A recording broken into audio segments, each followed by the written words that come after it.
გამარჯობა ანიტა, როგორ ხარ? გილოცავ ახალ წელს. მე მთელი წელი ვაკვირდებოდი როგორ იქცეოდი და მინდა გითხრა, რომ ძალიან კარგი გოგო ხარ.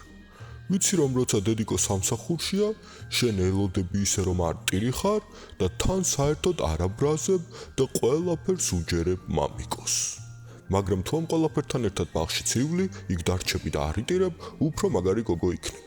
მოკლედ, რადგანაც ასე კარგად იქცეოდი, მე საჩუქრად მოგიტანე ის ქოშები, რომელიც გინდოდა.